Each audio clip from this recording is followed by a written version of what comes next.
दुसऱ्या व्याख्यानाचा जो विषय आहे तो शाहू छत्रपती हा आहे.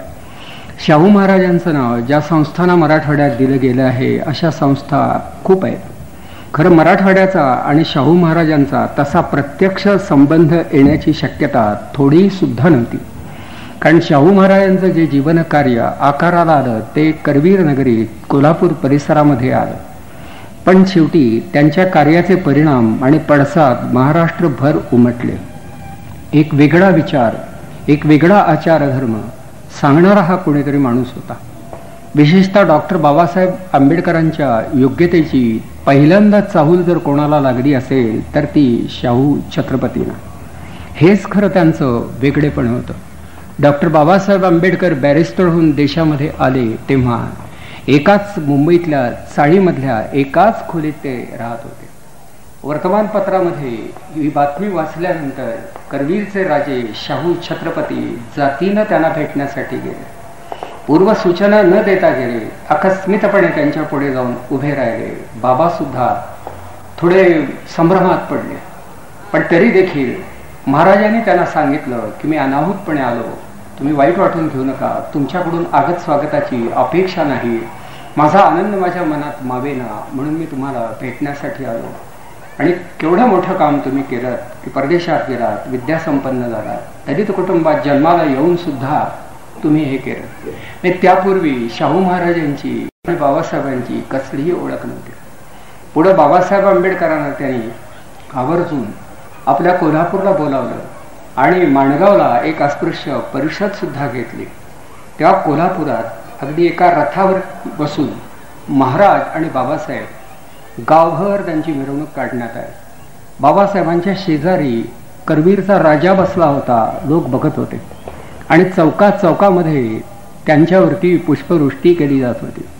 विद्येच्या बळावरती आपलं लोकोत्तर व्यक्तिमत्व सिद्ध करणारा आंबेडकरांसारखा अस्पृश्य कुटुंबामधला एक माणूस राजाच्या खांद्याला खांदा लावून बसतो आहे आणि त्याच्यावरती फुलं उधळली जात आहे. हे पाहून अनेक दलितांची अस्मिता ही जागी झाली, फुलून आली. शेवटी जे खरं अधःपतित आहे त्यांचं उत्थान घडवण्यासाठी प्रत्यक्ष काही करणं हा ज्यांचा स्वभाव धर्म, त्या माणसाने खरं आपल्या प्रयत्नांनी हे जग बदललं आणि त्यामध्ये शाहू महाराजांना कदाचित हा अग्रपूजेचा मान द्यावा लागेल. नाहीतर आपणहून एखाद्या राजानं जावं आणि आंबेडकरांना पाचारण करावं हे घडलं नसतं. कारण या देशात राजे बरेच झाले आणि राज्यांसह ते लयाला गेले. परंतु हा केवळ राजा नव्हता तर याची स्वतःची एक विचारसृष्टी होती. पुढं माणगावला म्हणजे कोल्हापूरपासून जवळच असणारं इचलकरंजी जवळचं हे गाव आहे. इथे परिषद झाली. या अस्पृश्य परिषदेमध्ये त्यांनी समोरच्या बांधवांना एवढंच सांगितलं की एक तर तुम्हाला तुमचा एकमेव नेता हा मिळालाच आहे, पण त्याहीपेक्षा भारताचा एक थोर नेता इथे आंबेडकरांच्या रूपानं बसला आहे आणि या नेत्याचा गौरव कसा करावा हे मलाही कळत नाही. एवढं ते म्हणाले आणि अक्षरशः छत्रपतींनी आपल्या डोईवरचा फेटा काढला आणि बाबासाहेबांच्या डोईवरती ठेवला. ज्ञानाचा आणि तपस्येचा जय जयकार करण्यासाठी मनाची जी उभारी लागती ती या छत्रपतीच्या ठाई होती. असेही छत्रपती होऊन गेले हे उरलेल्या छत्रपतींना कळणं गरजेचं आहे. कारण स्वतःला छत्रपती किंवा प्रतिछत्रपती समजणारे महाराष्ट्रामध्ये अजून सुद्धा आहेत. अर्थात त्यांच्या आरोग्याची काळजी घ्यायला त्यांचं दैव समर्थ आहे असंच आता फक्त आपण म्हणायचं. तेव्हा असा हा मोठ्या मनाचा माणूस राजकुटुंबामध्ये राहून समाजचिंतन करतो. तर सहज मनात विचार येतो की हे चरित्र सुद्धा अद्भुतरम्य. कोल्हापूरची गादी ही तशी जुनी ताराबाईच्या काळापासूनची, परंतु त्या गादीला असा सरळ वारस सलगपणे भेटतच नव्हता. शाहू महाराजांच्या अगोदरचे चौथे शिवाजी महाराज त्यांचे इंग्रजांनी नगरच्या किल्ल्यामध्ये हाल हाल करून त्यांना मारलं आणि करवीरच्या प्रजेला राजाच नव्हता. शेवटी एका दत्तक विधानानं शाहू महाराजांना राजपदी बसवण्यात आलं.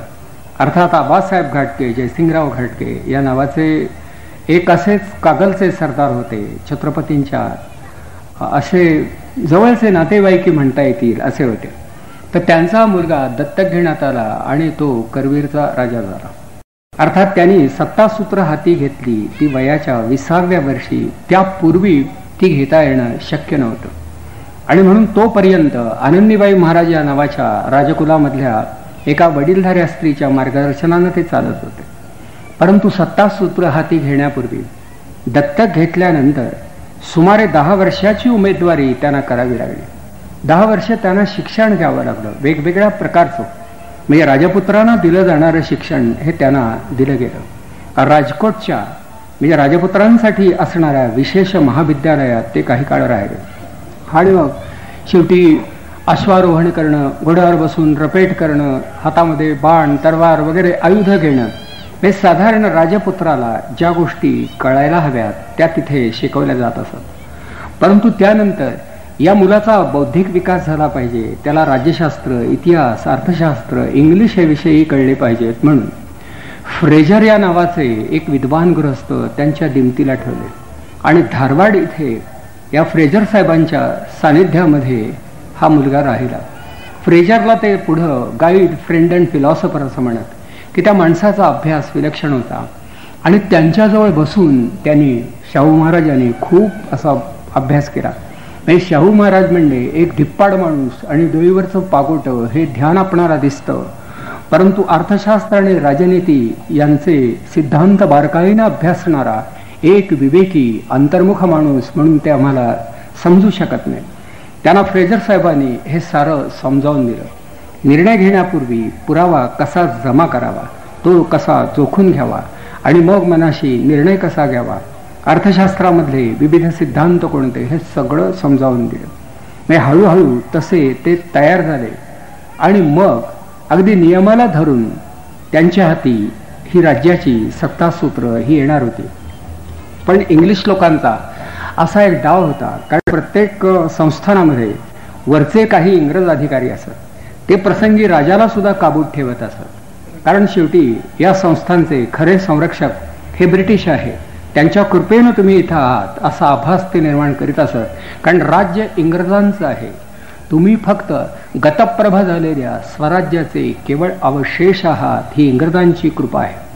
त्या इंग्रजांची अवकृपा ओढवून घेऊ नका, फक्त इंग्रजांची शिस्त पाळा, हे सांगण्यात येत असे.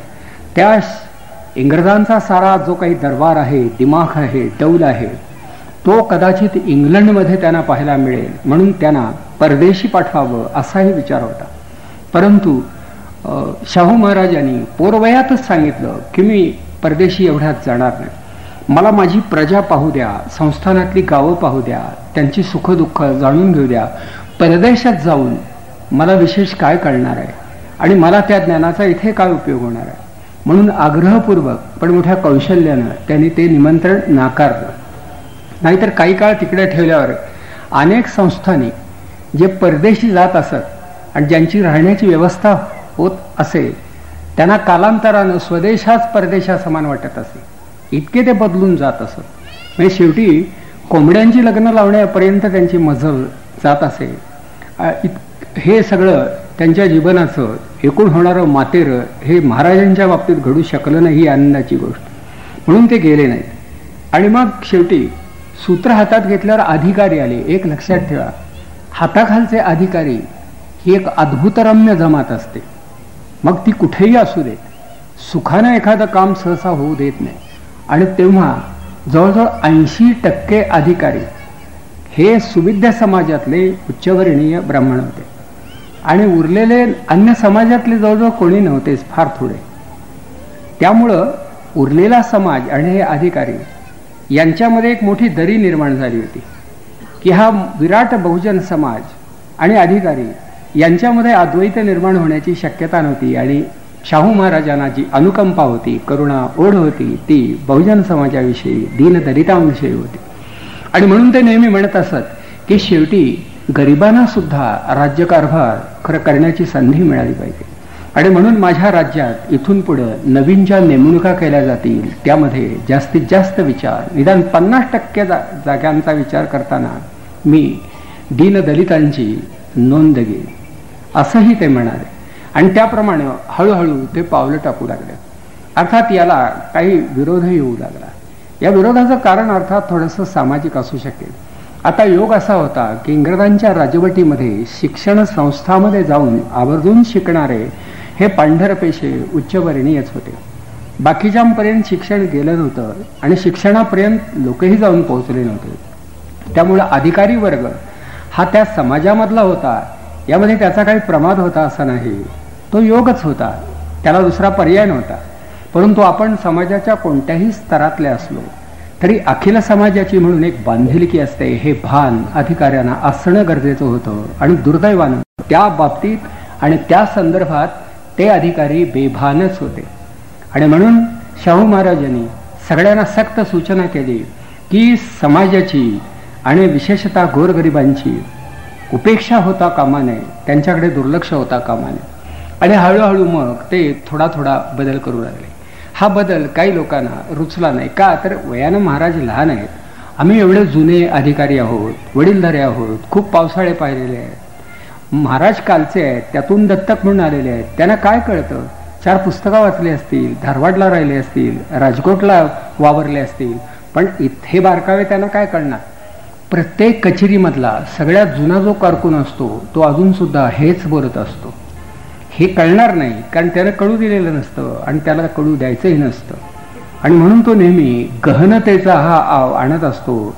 या जगात असं काय आहे की जे मनात आणल्यास कळू शकणार नाही, पण असा आभास निर्माण केला जात असे. त्यामुळं महाराजांना पावलोपावली तसा विरोध होत होता. कारण एक मुलगाच, एक युवा कार्यकर्ता म्हणून त्याच्याकडे पहा की 20 वर्षाचं पोर काय करील. पण त्याला वाटायचं सगळ्या प्रजेचं कल्याण व्हावं, सगळ्या जाती धर्माचे लोक आपल्या राज्यात आहेत, त्यांचं कोट कल्याण व्हावं. मग हे सगळं करीत असताना त्यांच्या एक लक्षात आलं की आपला जो समाज आहे हा समाज बदलायला हवा.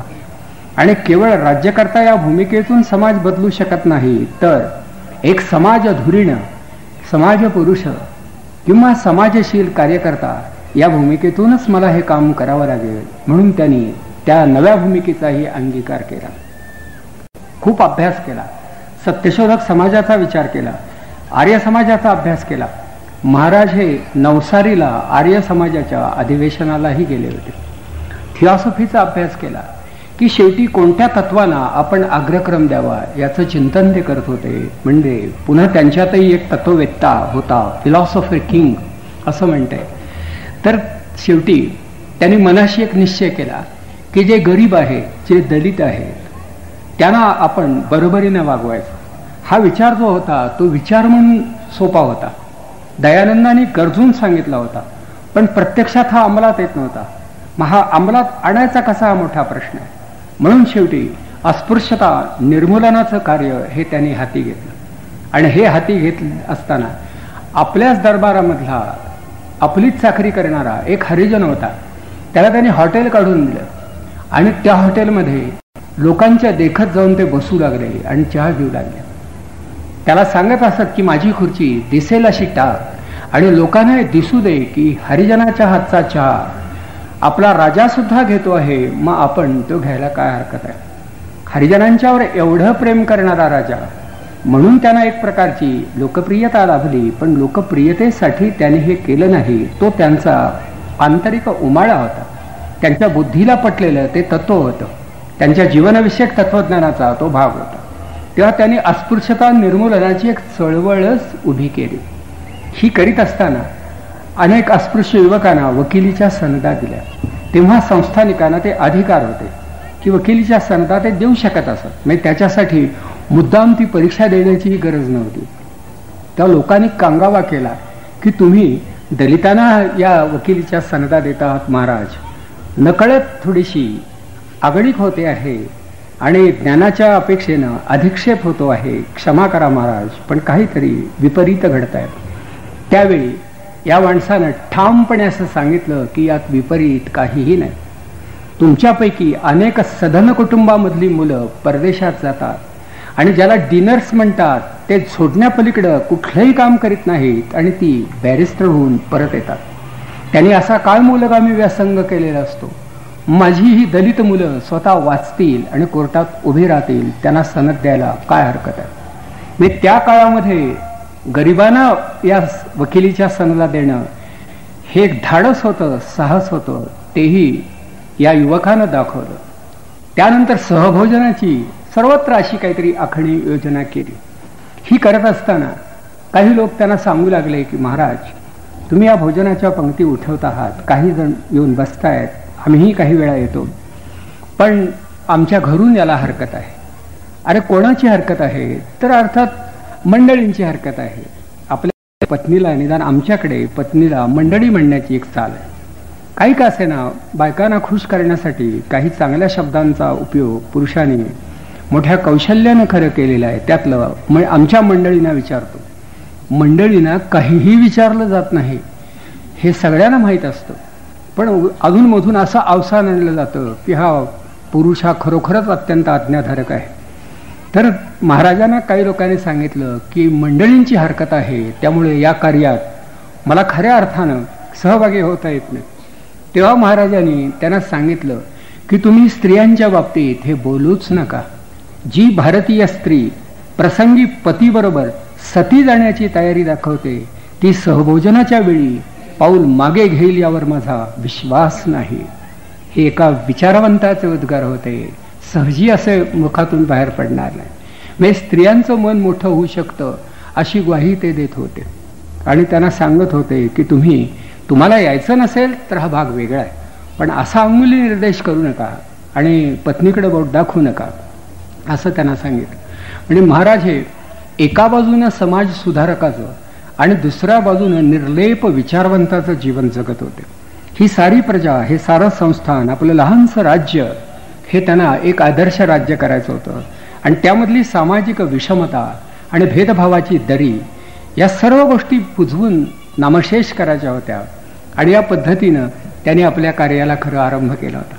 पण एक दोन मनोरंजक घटना घडल्याच्या नोंदी आहेत आणि त्यामध्ये महाराष्ट्रात एक भली मोठी धुमश्चक्री माजली. ब्राह्मणेतर वाद जो निर्माण झाला तो त्यातून झालेला आहे. खरं म्हणाल तर सगळे ब्राह्मणही एक नव्हते, सगळे ब्राह्मणेतरही एक नव्हते, पण त्या चळवळीला नाव मात्र ब्राह्मणेतर चळवळ आणि ब्राह्मणेतर चळवळ विशेषतः असं देण्यात आलं. हे घडलं कसं? तर महालक्ष्मीचे जे पुजारी कोल्हापूरच्या, ते त्यांची वतनं होती आणि ते वतनदार झाले होते. वतनदार हे देवालाही भारी ठरण्याची वेळ आली होती आणि कधी कधी उर्मटपणानं ते वागत होते. त्यांच्यातलेच काही जण राजोपाध्याय होते, म्हणजे राजवाड्यामध्ये होणाऱ्या धर्मकार्याचं पौरोहित्य ते करत असत. महाराजांच्या घरी जे जे घडत असे त्याला हे राजोपाध्याय येत असत. महाराज पहाटेच्या प्रहरी कार्तिक महिन्यामध्ये गंगा स्नानासाठी पंचगंगेवर जात असत. त्याला गंगा स्नान म्हणत, पंचगंगेला गंगाही म्हणत असत. जसं गोदावरीला गंगा म्हणतात तसं त्या कार्तिक स्नानासाठी पहाटेच्या प्रहरी ते जात. आणि हे स्नान ते करीत असताना मंत्र म्हणण्याचं काम त्यांचा तो राजा पुरोहित करीत असे. तर एके दिवशी पहाटेच्या प्रहरी महाराजांच्या बरोबर राजाराम शास्त्री भागवत या नावाचे एक मोठे विद्वान त्यांच्याकडे अतिथी म्हणून आले होते. तेही गेले. ते मुंबईत होते आणि त्यांचा भारतीय धर्मसंस्कृतीचा व्यासंग मोठा होता. तेव्हा महाराज स्नान करताहेत, हा राजा पुरोहित मंत्र म्हणतो आहे आणि राजाराम शास्त्री ऐकताय. हे ऐकल्यानंतर ते म्हणाले की अरे महाराजांना, तू वस्तुतः वैदिक मंत्र ऐकवायला हवेस, तू हे पौराणिक मंत्र म्हणतोयस. त्या वैदिक मंत्र हे पौराणिक मंत्रापेक्षा श्रेष्ठ आहेत आणि राजा हा विष्णूचा अंशावतार मानला जातो, तेव्हा राजाला तू पौराणिक मंत्र ऐकवतोस. त्या पुरोहितानं उद्धटपणे असं सांगितलं की ते राजे असले तरी मराठी आहेत, त्यामुळं त्यांना हा वैदिक मंत्र हा मला ऐकवता येणार नाही हे त्यांनी सांगितलं. आणि इथून एक प्रकारचं द्वैत निर्माण झालं. व महाराजांचं काही एवढं लक्ष नव्हतं. अहो भटजी काय म्हणतो ह्याच्याकडं कोणाचं तरी कुठं लक्ष असतं आणि लक्ष देऊन तरी कुठं काय कळतं. ज्यांची लग्न झाली असतील त्यांनी आठवावं की त्यावेळी काय म्हटलं गेलं आणि आपणही पाठोपाठ वेड्यासारखे काय म्हणत होतो. मग ते काहीतरी सांगायचंय आणि आपण ते म्हणत होतो, कारण एक तर त्याची उकल करायला आपल्याला वेळ नसतो आणि थोडक्यात पुन्हा बिनसायला नको आणि फिसकटायला नको म्हणून आपण त्यांचं ऐकत राहतो. बाकी काही कळत नाही. ठेवली सुपारी, लावा कुंकू, लावलं कुंकू, म्हणा मम म्हटलं, पण अर्थ काय? अर्थ कोणालाच माहीत नाही तर सांगायचा कोणी. अशा स्थितीत अजूनही आपली लग्न पार पडता आहे. याचं कारण असं की ती व्हावीत असं आपणाला मनापासून वाटतं आणि उगाच कोणी आक्षेप घेऊ नये म्हणून आपण या पद्धतीने ती करतो. तसं महाराजांना हे मंत्र ऐकवले जात असताना त्यांना हे काय कळायला मार्ग नव्हता. महाराज हे तसे भाविक होते, बलंदज्ञ होते, मल्ल होते, हनुमंताचे भक्त होते, पण शिवाचे उपासक होते. त्यांच्या हातावरती, मनगटावरती आतल्या बाजूला शिवलिंग असं गोंदलेलं होतं. एक ते गोंधणं ही पद्धत आहे, थोडंसं कोरडण्यासारखंच, पण रंग असतो तो. तर इतके ते भाविक होते. झोपताना हात असा छातीवरती काही वेळा घेत असत आणि त्या शिवलिंगाचा स्पर्श तिथे घडत असे. जसं लिंगायत समाजामध्ये अंग लिंग सामरस्य, की हे अंग आहे आणि लिंग हे परमेश्वराचं वाचक आहे, त्या कुठेतरी त्या लिंगाचा अंगाला स्पर्श घडावा यासाठी हे लिंग आयत हे लिंग धारण करत असतात. भगवान बसवेश्वराने खूप मोठा विचार खरं सांगितला. आता तो तरी अभ्यासणार कोण हा प्रश्न आहे, परंतु तो तात्विक विचार सोडला तरी महाराजांना हे शिवलिंग प्रिय होतं. मग हे जे मंत्र होते ते ऐकल्यावर राजाराम शास्त्री म्हणाले, अहो महाराज, तुम्ही याच्याकडे दुर्लक्ष करता. मग ह्या पुरोहिताला सांगितलं, त्यानं आपल्या 4 मित्रांना, नातेवाईकांना सांगितलं की महाराजांकडून आता भलतीच अपेक्षा व्यक्त होते आहे, म्हणे यांना वैदिक मंत्र ऐकवा. आणि याच्यावरून महाराष्ट्रभर वाद गाजला. भोसले क्षत्रिय आहेत का? क्षत्रियांना वैदिक मंत्र ऐकण्याचा अधिकार आहे का? आता बाब साधी होती खरं म्हणाल तर. आता कुठलाही मंत्र म्हणू नका, नळाचं पाणी कधी जाईल याचा पत्ता नाही, आम्हाला ऐकायला वेळ नाही, आता कोणी ऐकणारच नाही अशी परिस्थिती आहे. तो काळच गेला. जसं आंबेडकरांनी मंदिर प्रवेशासाठी चळवळ उभी केली, अहो आता कुणीही मंदिरात प्रवेश करू इच्छित नाही, देवच बाहेर पडण्याच्या बेतात आहे. कशाला साने गुरुजींनी हाल करून घेतली कळायला मार्ग नाही. आज त्याला गुदमरल्यासारखं होतंय, बाहेरची मेनू कार्ड्स त्यालाही दिसत आहेत. पण तो काळ असा होता की जेव्हा माणसं गाभाऱ्यात जात होती. तसा हा सगळा जमान आहे की ज्या जमान्यात महाराजांना काही काम करावं लागलं. आणि मग शेवटी एक वादळ उठलं आणि हे वादळ किती पसरावं महाराष्ट्रभर. कोल्हापूरची काही ब्राह्मण मंडळी लोकमान्य टिळकांकडे गेली आणि त्यांना ती सांगू लागली की आम्हाला हा कोल्हापूरचा राजा वैदिक मंत्रांची सक्ती करतो आहे, त्याला वैदिक मंत्र श्रवणाचा अधिकार नाही. लोकमान्यांनी केसरीमध्ये अगर लेख लिहिला की महाराज हे राजे असल्यामुळं त्यांना वैदिक मंत्र ऐकण्याचा अधिकार आहे, पण त्याच्या अन्य आप्तस्वकीयांना तो अधिकार नाही. एवढा मोठा माणूस लोकमान्यांसारखा, खरं यात त्यांनी लक्षच घालायला नको होतं, पण ते घातलं आणि हे मत त्यांनी व्यक्त केलं. आणि हे मत हे शेवटी थोडंसं झोंबणारं होतं. हा प्रकार शिवाजी महाराजांच्या बाबतीत सुद्धा घडला होता. शिवाजी महाराजांनी जेव्हा राज्याभिषेकाचा मनोदय व्यक्त केला तेव्हा काही जणांनी विरोध केला होता. महाराजांना काही हौस म्हणून राज्याभिषेक करून घ्यायचा नव्हता, पण ही कुतुबशाही, ही निजामशाही, हे मोगलांचं राज्य, अरे ह्या लोकांचं राज्य कोणतं हे ओळखू तरी आलं पाहिजे. शेवटी त्या राज्यामध्ये कोणीतरी अधिपती तरी असला पाहिजे. म्हणून महाराष्ट्राला मराठ्यांना स्वतःचं राज्य असावं यासाठी राज्याभिषेक ही राजनैतिक आवश्यकता होती. म्हणून महाराजांनी राज्याभिषेक करून घ्यायचा ठरवलं होतं. तर त्यांना विरोध करणारे काही उच्चवर्णीय ते सांगत होते की कलियुगामध्ये क्षत्रिय उरले नाही. परशुरामानं ही पृथ्वी 21 वेळा निक्षत्रिय केली आहे. काही त्याला फारसा अर्थ नव्हता. एक तर 21 वेळा हे क्षत्रिय का मारावे लागले, आणि जे 21 वेळा उठले ते 22व्या वेळी कुठे गेले. पण काय कोणी फार विचार करत नव्हतं. काय सांगतायत ना ऐकून घ्या, सांगतायत ना ऐकून घ्या, ही एक रीत चमत्कारिक आहे. अर्थशून्य सांगत असताना ऐकून काय घ्यायचं. पण महाराजांनी हुज्जत घातली नाही. रामाप्रमाणेच लोकांच्या मनात विकल्प नसावा म्हणून भोसल्यांचं क्षत्रियत्व गागा भट्टाच्या मदतीनं कागदपत्रांच्या आधारानं त्यांनी सिद्ध केलं.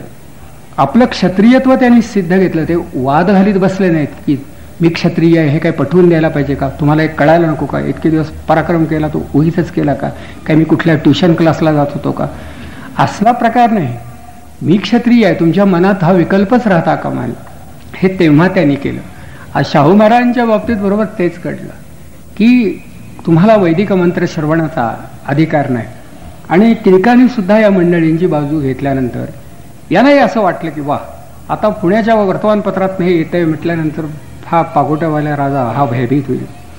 पण हा राजा भित्रा नव्हता.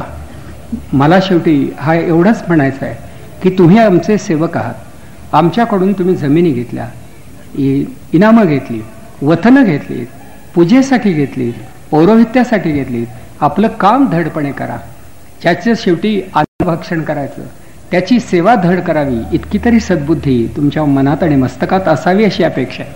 पण या मंडळींनी दाद दिली नाही. इतकंच नव्हे तर हे महालक्ष्मी मंदिर सुद्धा शुद्ध करून घेण्याची कल्पना आली. जसं बाबासाहेब आंबेडकरांनी 14 तळ्याचा सत्याग्रह केला तेव्हा हे तळ शुद्ध करण्यासाठी गोमूत्र शेवटी शेणाचा वापर काही लोकांनी केला, गाईच्या शेणाचा तळ शुद्ध करण्यासाठी. काय कल्पना आहे पहा. हे गोमूत्र आणि गाईचं शेण यांनी तळ शुद्ध करण्याची कल्पना ज्यांच्या मस्तकात खरं स्फुरली असेल ते फार शुद्धतेच्या पलीकडचे होते असं म्हणायला पाहिजे. तोच प्रकार इथेही घडला की शेवटी महाराजांना लोकांनी सांगितलं की महाराज तुमच्या मर्यादा तुम्ही ओळखल्या पाहिजेत. आणि ही बंधनं महाराजांच्यावरती वारंवार लादण्याचा प्रयत्न होत होता, परंतु ते करारानं निर्धारानं उभे होते आणि शेवटपर्यंत न डगमगता धोरणामध्ये कसलाही बदल न करता ते राहिले. त्यांचा आग्रह तो होता. आणि इतकंच नव्हे तर ते हेही म्हणत होते की मला स्वतःला कुठल्याच मंत्राची गरज नाही, तुम्हीच येता राजोपाध्ये म्हणून घेता, मंत्र ऐका म्हणून मी ऐकतो, तुम्ही येणार नसाल तर माझं स्नान मी करणारच आहे. नाहीतर शेवटी जंगलामध्ये मी जातो, विहिरीमध्ये मी उडी टाकतो, तिथे मी स्नान करतो, तिथे कुठले मंत्र कोण म्हणतो, तेव्हा मला तशी मंत्रांची गरज नाही. पण शेवटी समाजाची रचना यामुळे जर बिघडणार असेल, लोकांच्या मनात भेदभाव निर्माण होणार असेल तर मला हे नको आहे. हे महाराजांनी त्या लोकांना समजावून दिलं, पण कोणी समजावून घेण्याच्या स्थितीत नव्हता. पण हे वादळ बराच काळ उंगावत होतं. तसं म्हणाल तर लोकमान्य हे उमदे होते. महाराजांच्यावर त्यांचं खरं प्रेमही होतं, महाराजांचंही त्यांच्यावर होतं. पण जसं वकील कोर्टामध्ये उभा राहिला आणि एकदा एका अशिलाची बाजू घेऊ लागला म्हणजे मग त्याला तीच बाजू घ्यावी लागते, तसं थोडंफार लोकमान्यांच्या बाबतीत घडलं असण्याची शक्यता आहे. पण लोकमान्यांची थोरवी महाराजांना माहीत होती आणि मान्यही होती. अधूनमधून ते पुण्याला जेव्हा जात असत, कोरेगाव पार्कमध्ये ते राहत असत आणि त्यांची एक कशी खास तेडा खडखडाट असा काहीतरी म्हणत असत, रथासारखीच एक गाडी होती आणि त्या गाडीनं पुण्यामध्ये ते फिरत असत. त्या टिळकांची आठवण झाल्यानंतर ते काही वेळा गायकवाड वाड्यात सुद्धा गेले आहेत. आणि मोठी माणसं त्यांच्यामध्ये असणारा सामाजिक आणि वैचारिक विरोध विचारात घेऊन सुद्धा कशी वागतात त्याचा तो उत्तम दाखला आहे. की 2 प्रसंगी ते दिसतं की टिळक हे लोकांच्या दृष्टीनं शाहू महाराजांचे कट्टर वैरी आणि विरोधक होते. ते एका बाबतीत विरोधक होते हे खरं, वैरी अजिबात नव्हते. पण सगळीकडे वातावरण हे निर्माण झालं. तर एके दिवशी गायकवाड वाड्यामध्ये लोकमान्यांच्या भेटीसाठी महाराज गेले. माणूस मोकळा, कोल्हापूरचा माणूस जसा मराठवाड्यातला तसा, उगाच काहीतरी आत एक बाहेर एक हा प्रकार नाही. खुर्चीवर बसले, खूप बोलणं केलं. बळवंतराव, आम्ही जे करतो ते आमच्या सद्बुद्धीला अनुसरून करतो, आमच्या जनतेच्या कल्याणासाठी करतो, खरं तुम्ही म्हणजे यावर मत व्यक्त न करणं चांगलं. शेफारलेले आमचे आश्रित आमच्या खांद्यावर चढू लागले आणि नंतर डोक्यावर बसू लागले, तर आम्ही सहनशीलतेच्या नावाखाली हे सगळं सोसावं, ही जी तुमची कल्पना आहे ती स्वतः तुम्हाला तरी रुचते का, असंही महाराज मोकळेपणानं खरं बोलत. त्यावर टिळक त्यांना म्हणत की शेवटी समाजात वादळ जर का पसरणार असेल तर कशाला लहान गोष्टीचं एवढं स्तोम माजवायचं वगैरे. तर एकदा खूप चर्चा झाली, रंगली आणि नंतर मग आता निघायची वेळ आली. 2.5-3 तास बैठक झाली. महाराज निघाले. बोलत असताना महाराज कधी कधी असा डोक्याला घाम येत असे, म्हणून शेवटी आपलं शिरस्त्राण डोईवरचा फेटा तो असा खाली काढून ठेवत, कायमची त्याची एक घडी होती बांधलेली आणि तो काढून ठेवत असत. तर बोलणं पुरं होऊन ते निघाले आणि निघाल्यानंतर तो फेटा विसरलेच. बरं वाटत होतं मोकळं. ते निघाले. एवढ्यात टिळक म्हणाले की छत्रपती, अहो तुमचं शिरस्त्राण इथेच राहिलं आहे. मग 4 पावलं छत्रपती मागे सरकले आणि लोकमान्यांना म्हणाले, बळवंतराव आता तुम्हीच थोडे पुढे या आणि शेवटी हे शिरस्त्राण आमच्या डोक्यावर ठेवा. ते ठेवलं आणि महाराज गंमत म्हणून म्हणाले, हे तरी आता वैदिक रीतीला धरून झालं ना. म्हणजे शेवटी मोठी माणसं मनामध्ये आकाश न ठेवता किती निर्मळ मनानं आपला भाव व्यक्त करत असतात याचं उत्तम उदाहरण आहे. आणि टिळकांना सुद्धा केवढा आनंद झाला. पुढं की शाहू महाराज या व्यक्तिमत्वाची थोरवी ही टिळकांच्या लक्षात आल्याचा आणखी एक पुरावा. टिळकांनी गीतारहस्य हे मंडालीत लिहिलं. ग्रंथ अप्रतिम होता, पण इंग्रज सरकारला शंका येत होती की या कदाचित इंग्रज विरोधी असा काही मजकूर यात असेल, म्हणून या ग्रंथाचं हस्तलिखित तर अगोदर तपासून घेतलं होतं वस्तुतः, पण ते तपासून घेण्यासाठी पुन्हा एकदा ते मिळवावं असं सरकारला वाटू लागलं. त्या सरकारने मागितलं तर टिळक सरकारला हस्तलिखित देणार नाही याची सरकारला खात्री होती. पण त्यांच्याकरते काही लिगल ॲडवायसर होते, नाही ते गीतारहस्य वाचलं पाहिजे, एकदा छापायला तुम्ही परवानगी दिली आणि छापलं गेलं तर कदाचित साम्राज्य उलथून पाडणारी एखादी शक्ती गीतारहस्याच्या पारायणातून सुद्धा निर्माण होण्याची शक्यता आहे, तेव्हा वाचलं पाहिजे म्हणून मागणी करण्यात आली. पण मागायचं कोणी आणि मागायचं कसं? तेव्हा कोणीतरी सांगितलं की शाहू महाराजांच्यावर हे काम सोपवा. महाराजांनी जर मागितलं तर टिळक नाही म्हणणार नाही. आणि खरोखर तसंच झालं की महाराजांना बाकीचं काही कळलं नाही. तुम्ही फक्त एवढं काम करा, आम्हाला गीतारहस्याची प्रत वाचायची आहे आणि मूळ हस्तलिखित बघायचं आहे, तेव्हा त्यांना परत करण्याच्या तयारीनं तुम्ही त्यांना मागा. महाराज आपल्या गाडीनं लोकमान्यांकडे गेले आणि म्हणाले, बळवंतराव एक विनंती घेऊन आलो आहे. तुम्ही मंडालीला जो ग्रंथ लिहिला, खरं मी तो वाचणार नाही, पण सरकार दरबारी त्यांना पुन्हा तो वाचून काढायचा आहे आणि त्याची प्रत त्यांनी मागितली आहे. फक्त देण्यासाठी आणि परत करण्यासाठी जबाबदार मी आहे. हा शब्द एका क्षत्रियाचा आणि माझा आहे.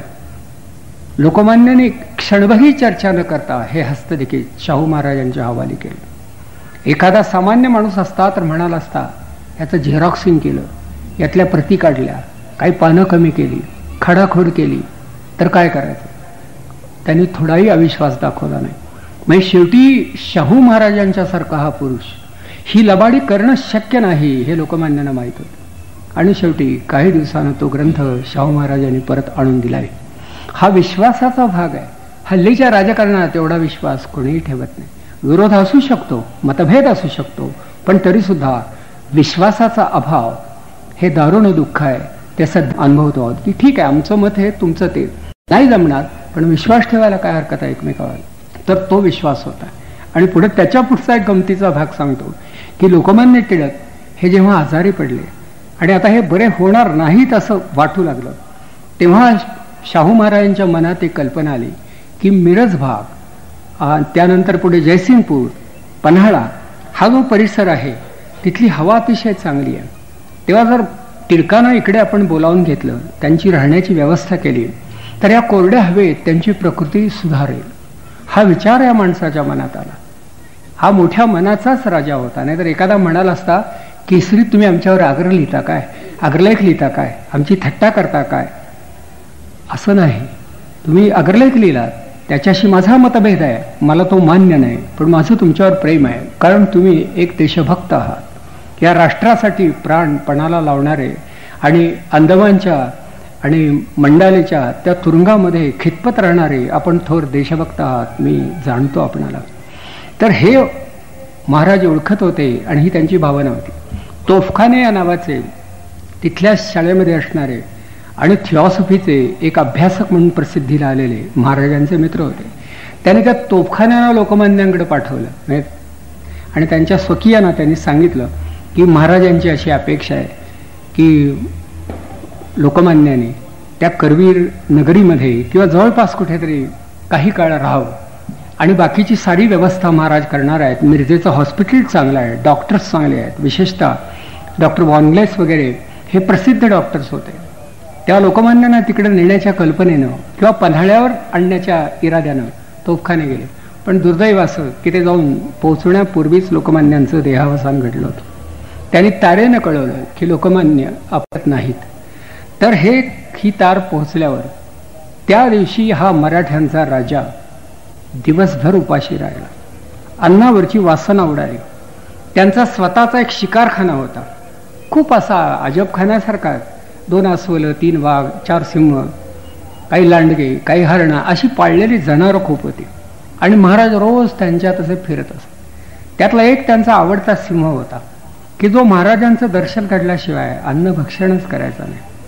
तर त्या दिवशी महाराजांनी स्वतः अन्नभक्षण केलंच नाही, पण त्या सिंहापुढे सांगितलं त्यांनी की त्याचा आहार त्याला द्या. काही मांसाचे तुकडे होते, त्याच्या पुढे ठेवण्यात आले, पण सिंहानं त्या दिवशी ते खाल्ले नाही. आता याचं काय स्पष्टीकरण द्यायचं माहीत नाही. कदाचित महाराजांना त्यांनी जाणलं असेल की महाराज आज काही खाण्याच्या मनस्थितीत नाहीत. कारण पशूंना सुद्धा एक संवेदना असते बघा, कुत्र्यांना सुद्धा ती असते. शिवाजी महाराजांच्या कुत्र्यांनी चितेमध्ये उडी घेतली असं सांगतात. ते खरं असलं पाहिजे की धन्याचं मन हे त्यांना कळतं, आणि म्हणून कदाचित सिंहानं मांसभक्षण केलं नसेल. पण त्यावरती हे बघून महाराज म्हणाले की अरे खरा जो नरसिंह होता तो गेलेला आहे. सिंहाकडे पाहून शेवटी टिळक या नावाचा एक सिंह गरजत होता आणि सारं साम्राज्य हे असं भयभीत होत होतं. तर हा भाव त्यांनी तिथे व्यक्त केला. पण लढाई मात्र होताना तसं मग महाभारतासारखंच की किती जवळचं नातं असलं, काहीही असलं तरी एकदा पवित्रा घेतल्यानंतर माघार नाही असा प्रकार पूर्वी होत होता. त्यामुळे कोल्हापूर आणि पुणे या दोन्ही गावामध्ये खूप काळ एक द्वैताची दरी होती. कोल्हापूरचा माणूस पुण्यात जाऊन बोलू शकत नव्हता आणि पुण्यातला विद्वान बिंदुमाधव चौकात उभा राहू शकत नव्हता. इकडची माणसं इकडं, तिकडची तिकडे, का तर काही गैरसमज होते. आता माणसं ओळखूच येत नाहीत, त्यामुळे कुणी कुठेही जातो आणि सभा भरतच नाहीत. त्यामुळं भाषणाला काही कोण विरोध करील ही भीतीसुद्धा उरली नाही, कारण सभा भरल्यानंतर विरोध होणार ते हल्ली भरतच नाही. परंतु त्या काळामध्ये मात्र हा विरोध होत होता. तर हे एक सामाजिक वातावरण अवतीभोवती घोंगावत असताना माझ्या प्रजेचं कल्याण झालं पाहिजे आणि तिच्या विकासाचे सारे मार्ग खुले झाले पाहिजे म्हणून केवढा मोठा प्रयत्न त्यांनी करावा. थिऑसॉफी आणि आर्य समाज हे विचार संप्रदाय, हे धर्म संप्रदाय, त्यांचा अभ्यास कोल्हापूरला केला जाईल अशी त्यांनी व्यवस्था केली. कोल्हापूरचं जे राजा कॉलेज आहे ते संस्थांकडून नीट चालत नाही हे त्यांच्या लक्षात आलं. कदाचित आपली तिजोरी अपुरी पडत असेल किंवा आपले लोक अकार्यक्षम असतील, तेव्हा आपण हे कॉलेज चालवण्यात अर्थ नाही. मग हे कॉलेज कोणाला चालवायला द्यावं? तर शेवटी महाराजांनी आर्य समाजाला मला वाटतं ते आवाहन केलं की तुम्ही हे कॉलेज घेतलं तरी चालेल. पुढे ते आर्य समाजाकडं कॉलेज गेलं. डॉक्टर बाळकृष्ण हे त्याचे पुढे प्रिन्सिपल झाले आणि शिवाजी महाराजांचं जे पहिलं उत्तम इंग्लिश चरित्र 4 खंडातलं ते डॉक्टर बाळकृष्ण या नावाच्या आर्य समाजाच्या एका उपासकानं राजाराम कॉलेजचा प्राचार्य या भूमिकेतून लिहिलेलं आहे.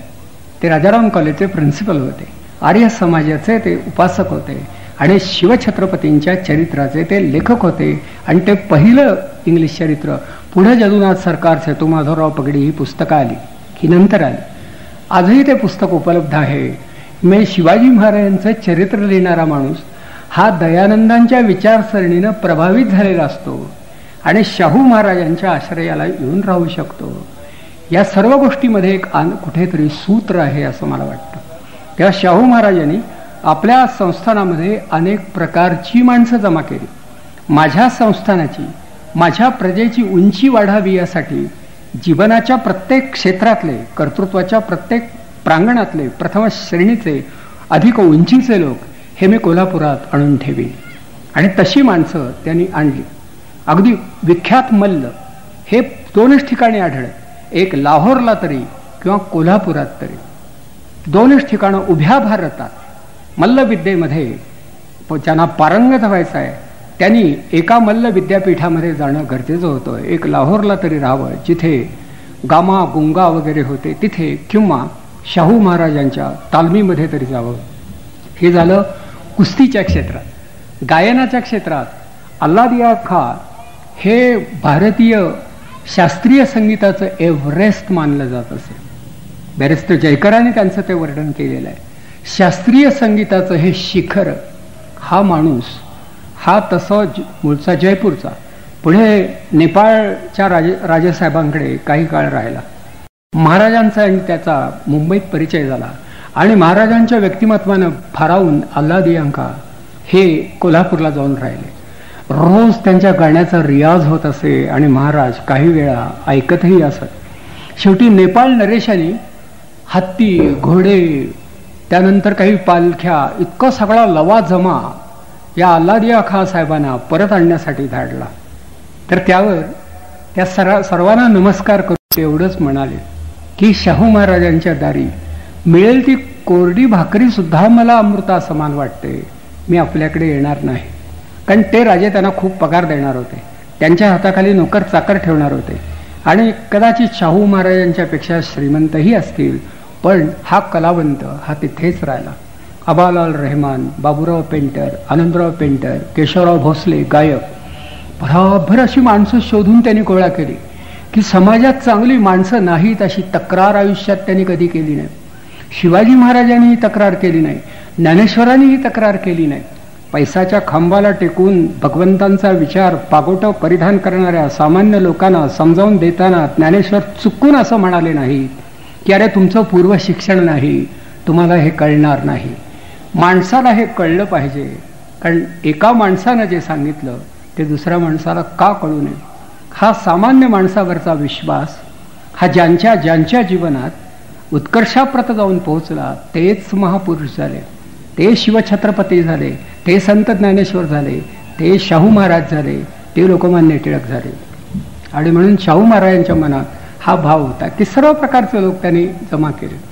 त्यामध्ये कलावंतांच्यात एक स्पर्धा असते पण आणि मनोरंजक स्पर्धा असते.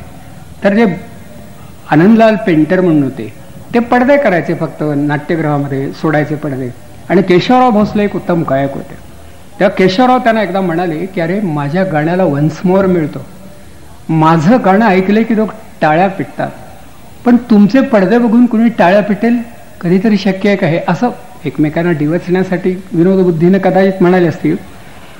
तर या आनंदलाल पेंटरने अप्रतिम असा एक पडदा तयार केला आणि नाटक चालू होतं. केशवरावांचं गाणं असं रंगात आलं होतं आणि पुढचा सीन तो पडदा असा खाली सोडला जात होता. गाणं संपलं, गाण्याच्या टाळ्या मिळून गेल्या, पडदा खाली आला आणि अक्षरशः तो पडदा बघून लोकांनी टाळ्या पिटल्या. आणि केशवरावांनी आनंदराव पेंटरला मिठी मारली की अरे आहे तुझ्याही कलेत काही सामर्थ्य. मी हेही देखावे त्या संस्थांना पाहिले, याच्या मागे शाहू महाराज हीच एक गोरगरिबांची कलावंतांची स्फूर्ती होती. आणि ही स्फूर्ती देणारे महाराज त्यांनी पुन्हा लोक शोधताना सुद्धा कुठे आडगळीतले लोक शोधले. नारायणराव राजहंस किंवा ज्याला मी बालगंधर्व म्हणतो, हे बालगंधर्व कोल्हापूरच्या एका नातेवाईकांकडे आले होते. हा एक लहान मुलगा होता, त्याला ऐकू जरा कमी येत असे, त्याचा गळा गोड होता. महाराजांना कोणी सांगितलं, महाराजांनी त्याला बोलावून घेतलं. गळा तर गोड आहे पण ऐकू तर कमी येतं. तर त्यांनी या मुलाला मिरजेला पाठवलं. तिथल्या डॉक्टरना सांगितलं याच्या कानावर औषधोपचार करा. त्याप्रमाणे तो उपचार करण्यात आला, त्याला ऐकू येऊ लागलं. आणि किर्लोस्कर मंडळीचा मुक्काम मिरजेला असताना स्वतः महाराज तिथं गेले आणि म्हणाले की या मुलाला तुमच्या नाटक कंपनीमध्ये प्रवेश द्या, हा उत्तम कलावंत होईल. आणि शेवटी महाराजांच्या आग्रहास्तव त्यांना तो प्रवेश देण्यात आला आणि पुढे महाराष्ट्राच्या वाट्याला बालगंधर्व आला. म्हणजे महाराजांनी या मुलाच्या बाबतीत ही औदार्याची भूमिका घेतली नसती तर महाराष्ट्राला बालगंधर्व दिसले नसते. त्या गुणग्राहकता हे महापुरुषांचं एक मानचिन्ह आहे असं म्हणायला हरकत नाही. महाराजांच्या जवळ ती होती. आणि विविध क्षेत्रातली माणसं म्हणजे आणली कशी, भेटली कुठे, कळायला मार्ग नाही. आणि हे सारं करीत असताना पुन्हा शिक्षण प्रसार, शिक्षण प्रचार वगैरे आहे. सत्यशोधक समाजाचा त्यांनी अभ्यास केला आणि सत्यशोधकी लोकांना सांगितलं की तुमचं काही बाबतीत म्हणणं बरोबर आहे पण काही बाबतीत तुमचे माझे मतभेद आहेत. विशेषतः हा जो विवाह विधी आहे त्या संदर्भातला सत्यशोधक लोकांचा आग्रह बरोबर आहे होता की हा मध्यस्थांचा वर्गच नको, की दरवेळी त्यांनी रुसायचं, आमच्याकडे येणं टाळायचं. त्यापेक्षा आपल्याच समाजातून आपण असे कोणी पुरोहित तयार करू शकणार नाही का? म्हणून ती क्षात्र जगद्गुरू या नावाचं एक पद तयार केलं आणि मराठा ब्राह्मणेतर कुटुंबामधल्या मुलांना शेवटी हे मंत्र शिकवायचे, विवाह विधी शिकवायचा. म्हणून त्याने एक विद्यालय सुद्धा सुरू केलं. त्या विद्यालयात मुलं जाऊन शिकू लागली. तुम्ही लग्न लावा, काय अवघड काय त्याच्यात वगैरे. तर हाही एक प्रयोग त्यांनी करून पाहिला, थोडंफार यश त्यामध्ये आलं. म्हणे वेगवेगळ्या आघाडीवरती वस्तुतः एक राजा असून सुद्धा समाज सुधारणेसाठी हा परोपरीचे प्रयत्न करत होता आणि या प्रयत्नानं समाज खरं बदलती चालला होता. मराठी भाषेचा त्यांना अतिशय अभिमान होता आणि जेवढं जमेल तेवढं प्रत्येक दस्तऐवजाचं मराठीकरण करावं असा त्यांचा आग्रह होता.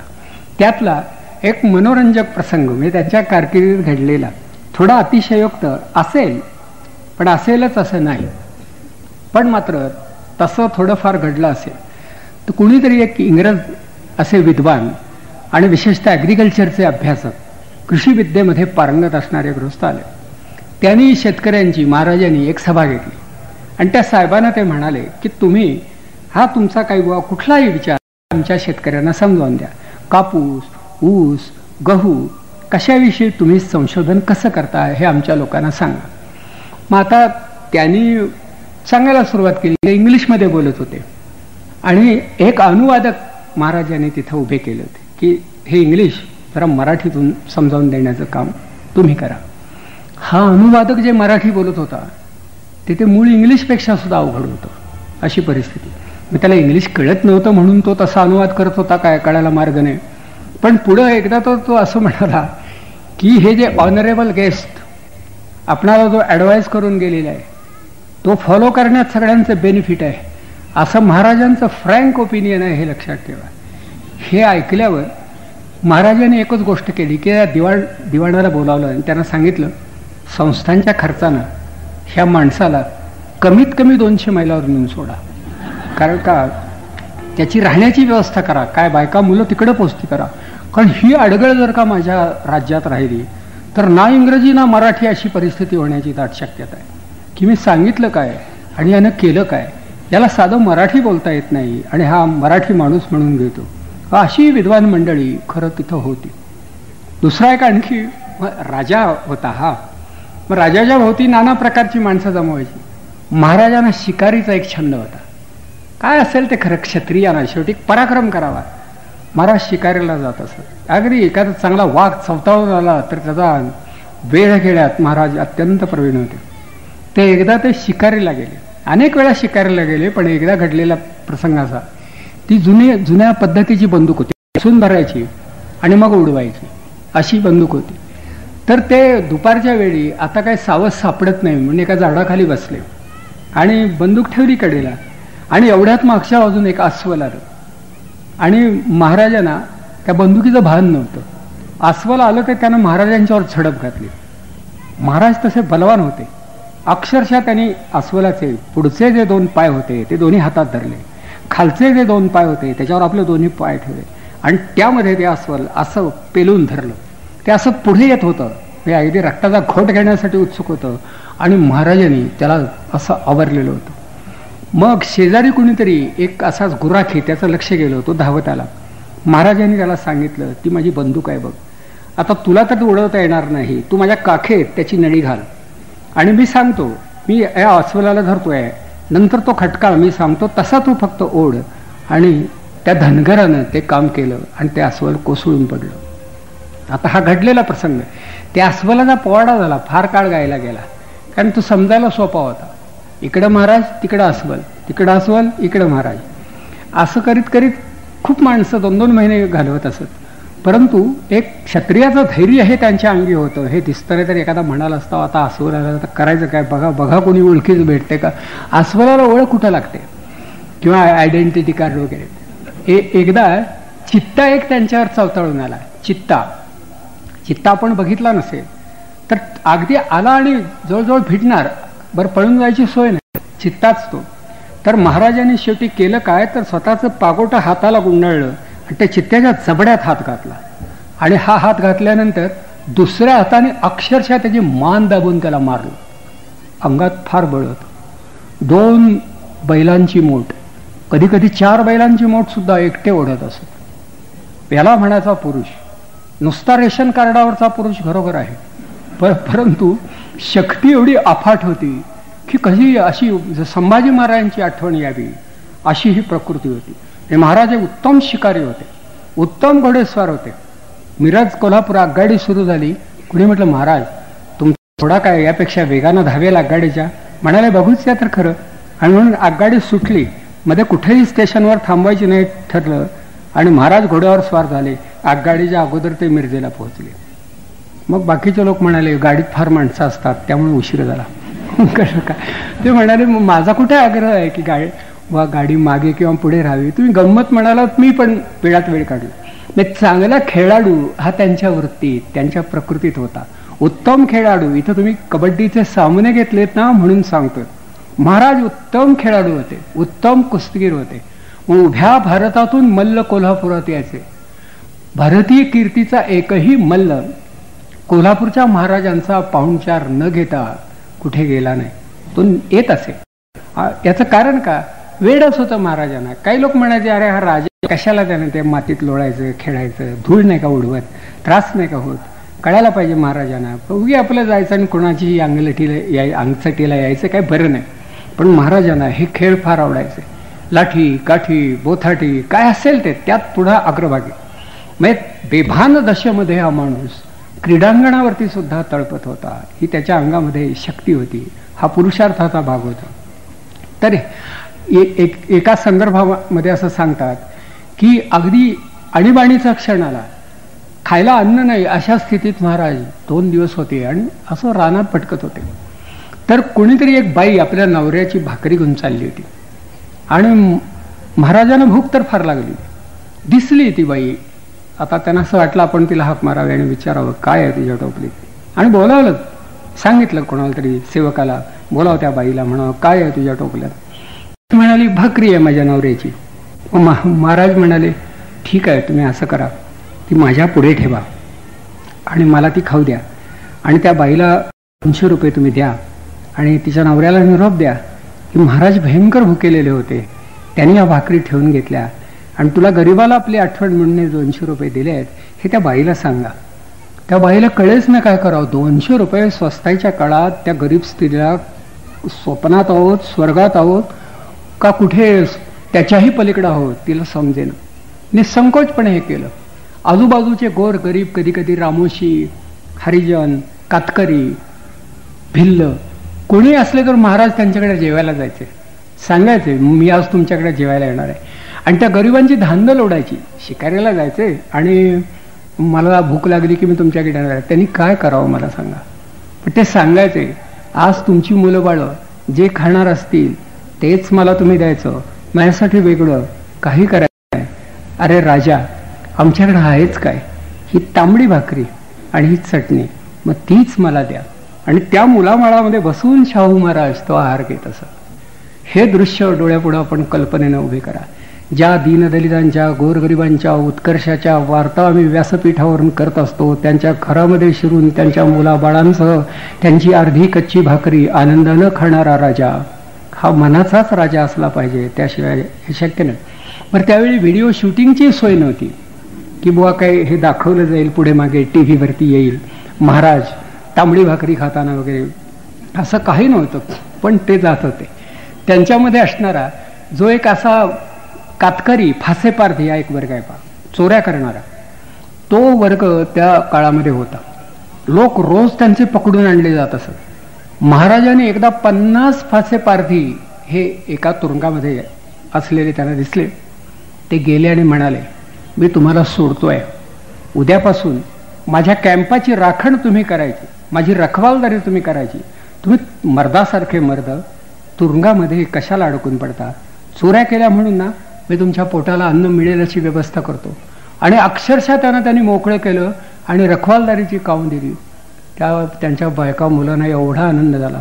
रोज कोणाचा तरी मार खायचा, कोणाच्या तरी शेतातून हुरडा पळवून आणायचा आणि या तऱ्हेचं जीवन जगायचं. आता महाराजांचा पहारेकरी म्हणून सन्मानानं उभा आहे. केवढं मोठं आश्चर्य. माणसं बदलता येतात, माणसं घडवता येतात, हा सिद्धांत आचरणारा हा माणूस होता. या आणि ही उदारता आढळत नाही. बाकीचे सांगत होते महाराज अहो ते फासेपारधी आहेत, काय करतील याचा पत्ता नाही, घर राखता राखता आतलं सामान घेऊन जातील. ते म्हणाले माणूस इतका वाईट असू शकत नाही, तो परिस्थितीमुळे वाईट होतो, त्या परिस्थितीत बदल करा, तो चांगला होईल. हरिजनांच्या बाबतीत महाराजांच्या भूमिका कशा होत्या हे कळावं म्हणून सांगतो. गणू महार या नावाचा त्यांचा बाहूत होता आणि त्यांच्या देवीची पूजा करण्याचं काम तो करत होता. देवीची आरती करणारा हरिजन होता. त्यांच्या मुलीच्या लग्नामध्ये जे राजे रजवाडे आले त्यांच्या स्वागतासाठी अगदी पुढे उभे असणारे जे लोक होते ते सारे अस्पृश्य होते. त्यांनी सांगितलं, मुलगी ही माझी नाही, ती तुमची हे आहे. मी राजा असलो तरी सर्वांचं आहे. तेव्हा या लग्नात तुम्ही आलं पाहिजे. नुसतं आलं पाहिजे एवढंच नव्हे तर कारभारी म्हणून उपस्थित राहिलं पाहिजे. अरे, आपल्या मुलीच्या लग्नात हरिजनांना कारभारी म्हणून इतमामानं चांगली वस्त्र त्यांना देऊन तोंडाशी उभं करणारा माणूस त्यानंतर झाल्याची कुठे नोंद नाही. माणसं स्मरण करतात ते उगीच नाही. काय गरज आहे स्मरण करण्याची? पण ह्या सगळ्या गोष्टी त्यांनी आपल्या आयुष्यामध्ये केल्या होत्या. समता यावी, माणसं आनंदी व्हावीत, भेदभाव लयाला जावेत आणि शिक्षणाचा प्रसार घडावा. शिक्षण प्रसाराच्या बाबतीत व्यवहारी अडचण काय असते ती त्यांच्या लक्षात आली. खेड्यापाड्यातली मुलं गरिबीमुळं शहरात जात नसत, कॉलेज शिक्षण घेत नसत. महाराजांनी आवाहन केलं की माझ्या कोल्हापूरला त्यांना पाठवा, मी त्यांची व्यवस्था करतो, फी माफ करतो. उभ्या महाराष्ट्रातून मुलं कोल्हापूरला जात होती. कोल्हापूर आणि बडोदा या दोनच ठिकाणी बहुजन समाजामधली मुलं शिकू शकत होती.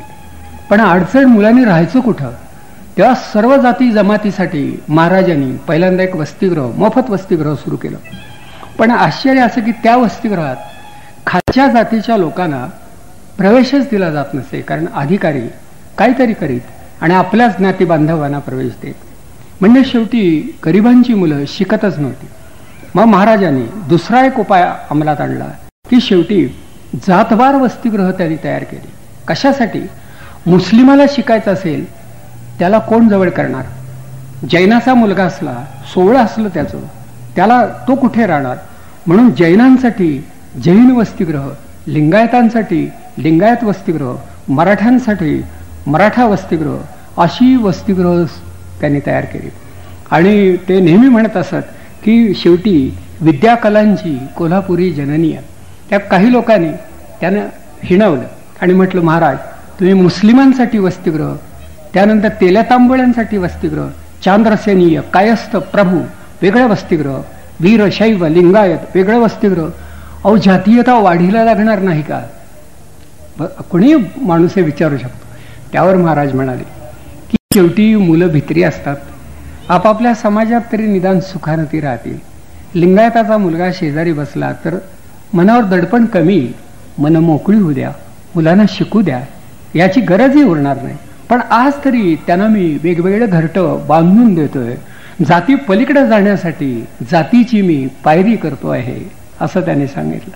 आणि विचार स्वच्छ होता. उगी आपलं ढोंग आणलं नाही, कशाला इतकी 10-12 जातीची वसतिगृह करायची, आपण एकच करू. अहो, पण तिथं जाईनात ना बाकीचे. जैन मुलगा कसा जाणार? शेजारी मुसलमान आहे हे कळलं, आणि हा मुसलमान मुलगा म्हणून मुस्लिम बोर्डिंग स्वतंत्र. आणि मग भराभर मुलं येऊ लागली, वसतिगृहात राहू लागली, शिकू लागली, जाणती होऊ लागली. आमचे सातारचे कर्मवीर भाऊराव पाटील हे शिक्षणासाठी कोल्हापूरला गेले होते.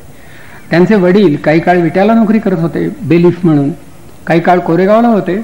पण शेवटी या मुलाला शिक्षणासाठी म्हणून कोल्हापुरात ठेवलं आणि कोल्हापूरच्या त्या राजाराम हायस्कूलमध्ये ते शिकत होते. शेवटी त्यांचं अभ्यासात काही लक्ष नव्हतं.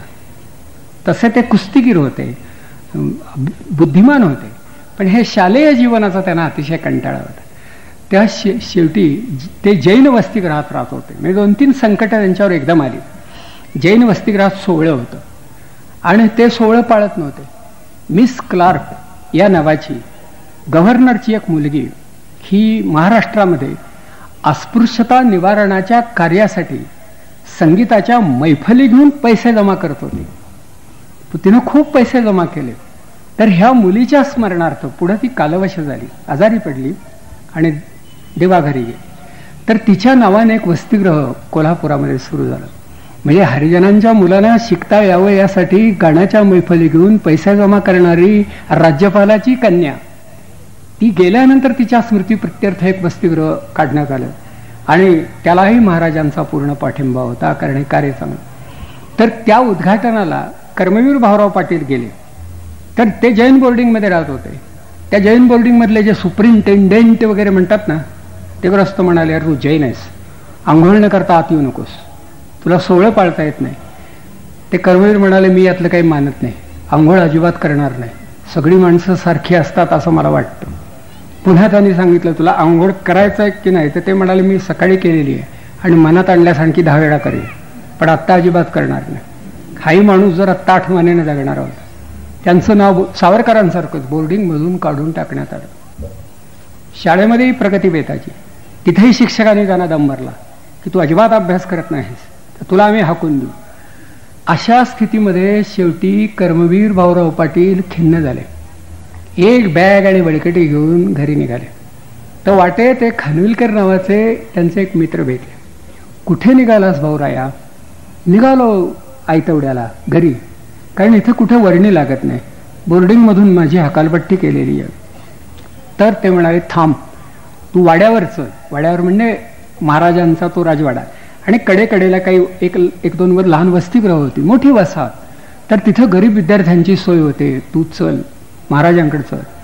आणि मग तिथे कर्मवीरांना नेण्यात आलं. त्यावेळी तो भाऊ पायगोंडा पाटील असा एक विद्यार्थी, थट्टा कट्टा, प्रकृती चांगली.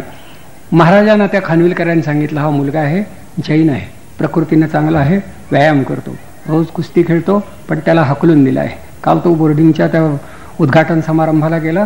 16 असणाऱ्या सुपरिंटेंडेंटनी सांगितलं तुला इथं राहता येणार नाही, आणि आता तो निघालाय. महाराजांना राहावे ना. ते म्हणाले इतका मोकळ्या मनाचा मुलगा आहे, जैन असून तो तिथं आला होता, अरे त्याला ठेवून घ्या. आणि त्यांनी कर्मवीरांना तिथं ठेवून घेतलं. म्हणून कर्मवीरांनी आपल्या संस्थेला शाहू बोर्डिंग हे नाव दिलं. शाहू बोर्डिंग. महात्मा गांधींनी त्याचं उद्घाटन केलं.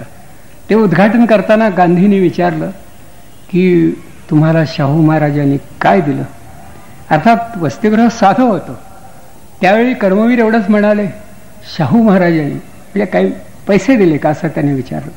त्यावर ते म्हणाले मी त्यांना काही मागितलं नाही, पण त्यांनी मला आभाळासारखं मन दिलं आणि म्हणून मी त्यांचं नाव या वसतिगृहाला देतोय.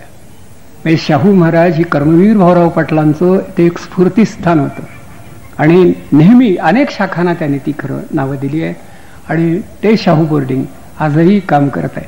उद्घाटन सोहळ्यासाठी साधा पडदा नव्हता त्यांच्याकडे, एक सुतळीचा तोडा असा आडवा बांधला चौकटीला, आणि एक धोतर कोणाचं तरी ते त्याच्यावर टाकलं. पहा कसा असतो मोठ्या लोकांच्या जीवनात.